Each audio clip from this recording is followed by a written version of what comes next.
بسم اللہ الرحمن الرحیم۔ حضرات محمد و آل محمد پر درود اور سلام کے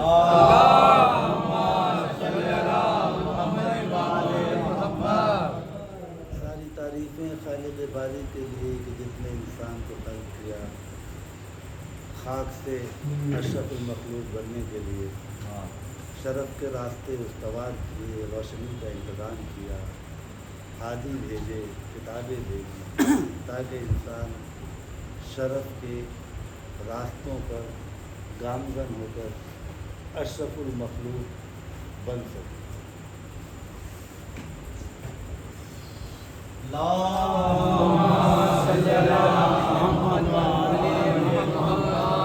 اس دن میں گفتگو کرتے کرتے کافی دن سے ایک ہی موضوع میں نے پکڑ رکھا ہے، اسی کو تھوڑا سا آگے بڑھا دیتا ہوں۔ علم پر بات چل رہی تھی، علم کی اقسام پر بات تھی، علم کی نیت پر بات تھی، علم کہاں سے حاصل ہوا، یہ ساری چیزیں طے کرتی ہیں انسان کی شخصیت اور اس کے مقام کو۔ علم کہاں سے حاصل کیا؟ ہر درسگاہ کے نکلے ہوئے طالب علم کی حیثیت الگ ہوا کرتی ہے۔ مدرسوں کا، مکتبوں کا بڑا اثر پڑتا ہے، یونیورسٹیز کا بڑا اثر پڑتا ہے۔ علم کس نیت سے حاصل کیا گیا اس کا بڑا اثر پڑتا ہے۔ میں نے عرض کیا تھا کہ ہمارے ایک دوست میٹیریولوجسٹ تھے، انہوں نے تالے بنائے، دوسرے میٹیریولوجسٹ نکلے، انہوں نے تالوں کی چابیاں بنا ڈالی۔ اس لیے کہ تو نے گھروں کی حفاظت کے لیے تالے بنائے تھے، میں چوروں کے رزق کا انتظام کر رہا ہوں، میں چابیاں بنا رہا ہوں۔ کیا بات ہے! نیت کا بڑا فرق ہوتا ہے۔ علم حاصل کس نیت سے کیا گیا؟ علم انسان اس لیے بھی حاصل کرتا ہے کہ خود اپنی شخصیت کے عیوب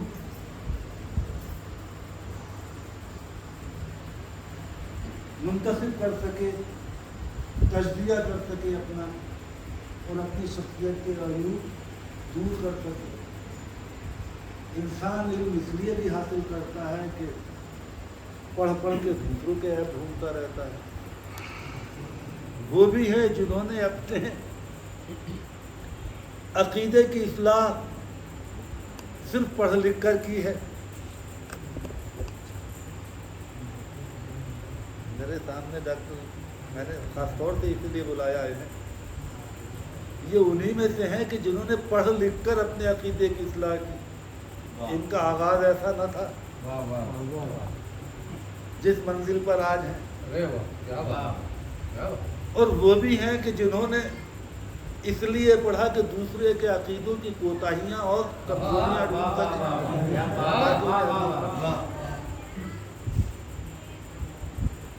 تو نیت کا بڑا فرق ہوتا ہے،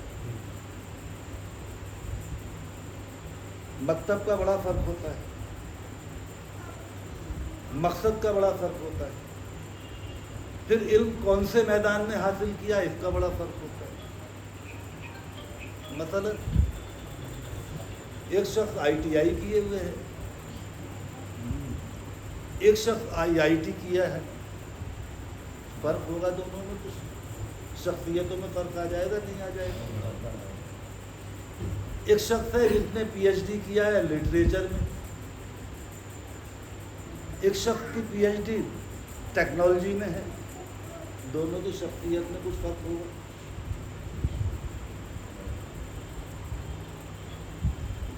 تو علم کے کون سے میدان میں اس نے علم حاصل کیا؟ اور دنیا کا کوئی انسان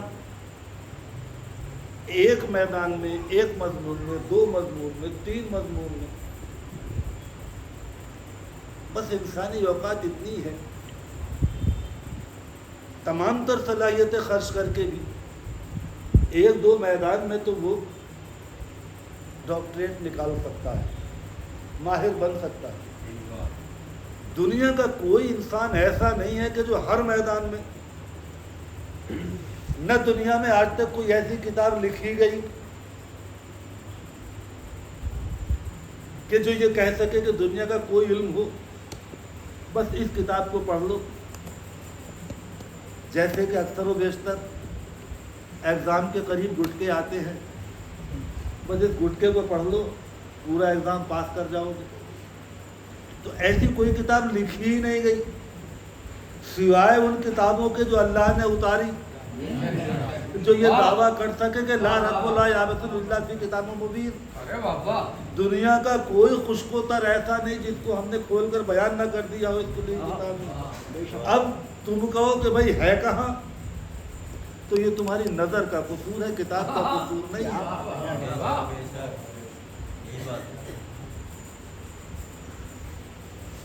میں نے عرض کیا تھا ایک شخصیت کے اندر تمام علوم اکٹھے ہونا ممکن نہیں، ایک کتاب میں تمام علوم اکٹھے ہونا ممکن نہیں، مگر ممکن ہے اگر اللہ چاہے.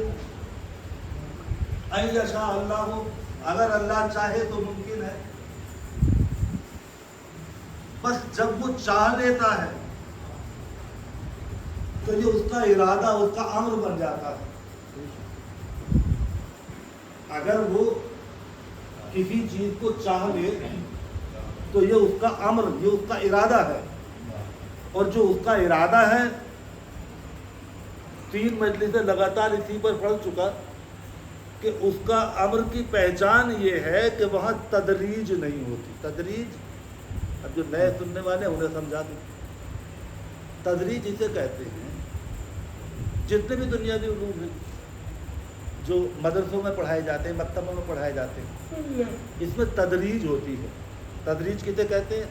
آج 5واں ہے تو کل 8واں پاس، آگے کو ہائی اسکول کرے گا، انٹر کرے گا، گریجویشن کرے گا، پوسٹ گریجویشن کرے گا، ڈاکٹریٹ کرے گا. اسے تدریج کہتے ہیں. درجہ بدرجہ ترقی کرنا، ارتقاء.